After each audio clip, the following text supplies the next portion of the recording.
পশ্চিম মধ্য বঙ্গোপসাগরে আজ জোড়া ঘূর্ণাবর্ত নিম্নচাপে পরিণত হবে ঘূর্ণাবর্ত এবং কলকাতায় বুধ ও বৃহস্পতিবার বৃষ্টির সম্ভাবনা বেশি থাকছে। উত্তরবঙ্গের জেলাগুলিতে আজ হালকা থেকে মাঝারি বৃষ্টির সম্ভাবনা, বুধবার থেকে দুই বঙ্গে ভারী বৃষ্টির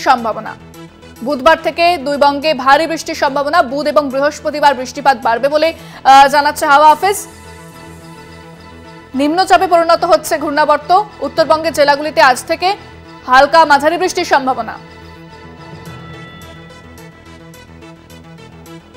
ফোনে রয়েছেন প্রতিনিধি শাশ্বতী রায়। শাশ্বতী, কি বলছে হাওয়া অফিস?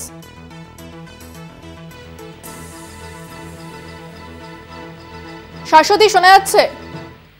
একেবারেই দেখো, যেটা সব থেকে বড় দুর্যোগের আশঙ্কা করা হচ্ছে, যেহেতু দুটি জোড়া ঘূর্ণাবর্ত একই জায়গায় মিলিত হয়ে এই নিম্নচাপ তৈরি হচ্ছে, যার জেরে প্রবল দুর্যোগের আশঙ্কা।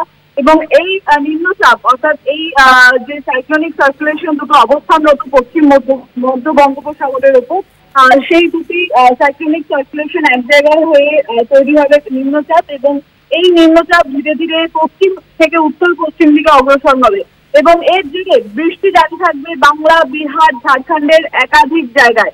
বিক্ষিপ্তভাবে ভারী বৃষ্টির সম্ভাবনা জারি রয়েছে বাংলার ক্ষেত্রেও। সেক্ষেত্রে উড়িষ্যা এবং অন্ধ্রপ্রদেশের দিকে এর অভিমুখ হলেও এই জোড়া ঘূর্ণাবর্ত যেটি একত্রিত হয়ে নিম্নচাপ রূপে অবস্থান করবে, যার জেরে ঝোড়ো হাওয়া বইতে পারে দক্ষিণ চব্বিশ পরগনায়, দুই মেদিনীপুরে এবং ঝাড়গ্রামে। এই জায়গাগুলোর ক্ষেত্রে কিন্তু বিশেষ সতর্কতা জারি রয়েছে আজকে থেকে, এবং এর সঙ্গে সঙ্গে বৃষ্টির পূর্বাভাস রয়েছে আজকের ক্ষেত্রেও বিক্ষিপ্ত বৃষ্টির সম্ভাবনা দক্ষিণবঙ্গ উপকূলবর্তী জেলাগুলিতে।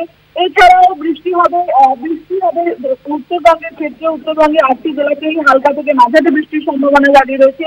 তবে এই সাইক্লোনিক সার্কুলেশন যেটি ধীরে ধীরে নিম্নচাপে রূপান্তরিত হচ্ছে, সেটি বুধবার থেকে সক্রিয় হবে এবং বুধবার থেকে অতি ভারী বৃষ্টির সম্ভাবনা কিন্তু জারি থাকছে একাধিক জায়গায়। সেক্ষেত্রে উড়িষ্যা এবং অন্ধ্র উপকূলের দিকে এর অভিযোগ থাকলেও এর প্রভাব পড়তে চলেছে বাংলায়। ইতিমধ্যেই বন্যা পরিস্থিতি জারি রয়েছে, তার মধ্যে ভারী বৃষ্টির সতর্কতা দিচ্ছে আলিপুর আবহাওয়া দপ্তর।